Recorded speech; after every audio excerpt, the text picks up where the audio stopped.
Well, I think I understand John Kramer a little bit better now. Let's review Saw X.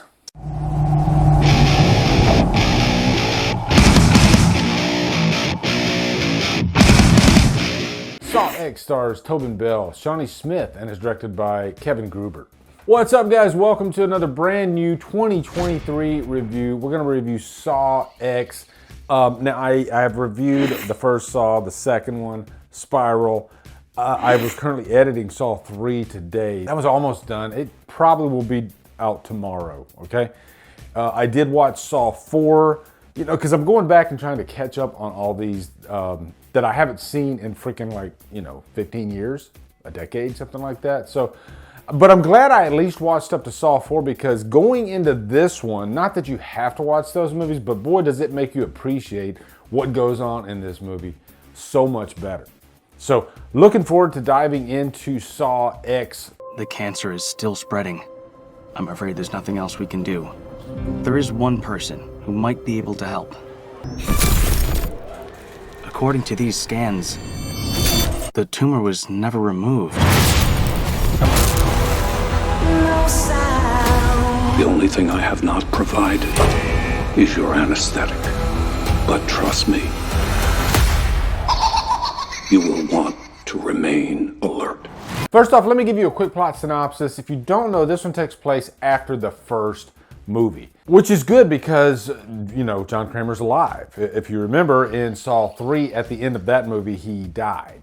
So I think it's better when he's alive in these movies because when you do the movies after he dies, then you have to deal with a lot of flashbacks and whatnot. And I'll even say, just to give you a clue on what I thought of Saw 4, it gets way too freaking convoluted and really just up its own ass, all right? Now we're just back to basics. I say that all the time, referencing Mustafa Akkad from Halloween 4. He just wanted to get back to basics. And really I can see why they did this movie, even going back to after the first movie. Because if you try to marry all that stuff that happened up to Saw 9 Jigsaw, it can get really messy, So I think this was just the best approach. And right down to it, this movie is just really simple. So the plot is, John Kramer finds out that there might be a cure for his cancer. He might be able to be healed, go into remission.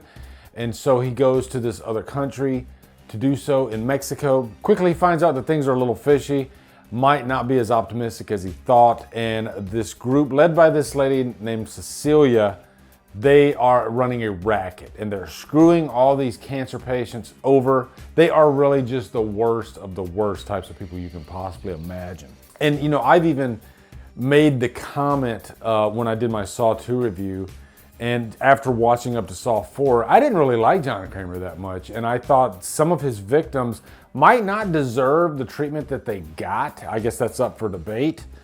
But in this movie, you are fully on John Kramer's side. These are just complete scumbags. And, they are really getting their comeuppance. Any normal revenge movie, they would just be freaking fodder. They'd be killed. But John Kramer actually gives them a chance to live, He still abides by his rules. If anything, John Kramer is just fully into the rules of his game. And so really, it's just a basic setup, And I like how it takes a little bit of time to get to the double cross. I'd say if you've never even seen a Saw movie, you could go into this movie and be just fine because it just focuses on who John Kramer is as a person, and you quite like him, actually. And then by the time it gets to the double cross, boy, have they messed with the wrong guy, okay? Let's just put it that way, and you are just loving it. Now, this does have unique pacing as well if you compare it to other Saw movies. I think the traps are spaced out much more in a lot of the other movies, whereas this one, I think the traps are just in one particular section of the movie because he has to get them all in a room eventually. But luckily, everything, the lead up, it's not boring at all. It's just really setting up the story, setting up the characters. If you're just into Saw for the traps, this one does have some really good traps. I don't think it's like the best traps out of the whole thing.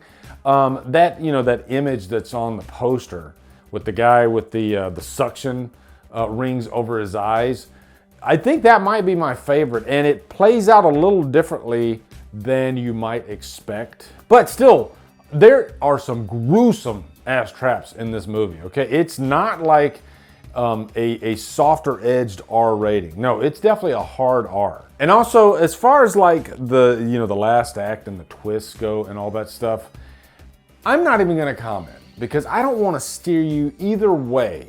But I will say, I was quite satisfied with the ending of this movie. Is it like the greatest twist of any Saw movie ever? Not gonna comment. Now, there are other surprises that I would love to tell you, even in the character department in this movie. Stay off Internet Movie Database. I'll just say, if you love the Saw lore and some of the characters that we see in the movies, I guess you could call them the Saw tropes. It's all there, okay? And I was pretty giddy for a good bit of it, honestly. I had a smile on my face throughout this entire movie. It was nice, and I can tell you right now, going into this, I'm not like the Saw guy. I'm not like obsessed with the Saw franchise. And I think this might be the most accessible Saw movie for non-Saw fans. I think because of the characters and the story, you're going to like this movie quite a bit. For some, it might get a little bit too gruesome. It's not gateway horror at all, but I still think if you're just a horror fan and Saw's just not really for you, I think you'll like this one just because, hell, I'd even say John Kramer is probably his best in this movie out of all the movies. I loved Tobin Bell in this. He was great, and you could tell he was just loving really being back in the seat again. Is it the best Saw movie? I still think the first one's the best. I might even put the third one over this one, all right? And you might think I'm crazy for saying that, but I still might do that. But still, a lot of nice moments in this movie, a lot of stuff for the Saw fanatics, and I just had a good time with it. So, purchase-worthy, just a straight-up purchase-worthy for Saw X. I might do a full-on spoiler review because, Saw movies, there's tons of like spoilers and twists and all that stuff. I might do one this weekend and all the spoilers. Let me know down in the comments if you'd like me to do that. And yes, I'm still going to, I might not finish all the Saw movies. I'm gonna try though, okay? I've already watched 4, and I'm gonna keep watching the movies. If anything, maybe just to do a ranking in the next couple of weeks. But yeah, I think definitely Saw 3, you're getting a review for that one, and probably Saw 4, all right? Maybe more. Also, be sure to come over to Killer Flicks, where we talk horror all day and every day. And on Fridays, we do Free for Fridays. Follow me at Drumdums and on my socials. Support me on Patreon. Buy me a coffee. And you guys, thank you so much for watching. Have a great day, and Drumdum out.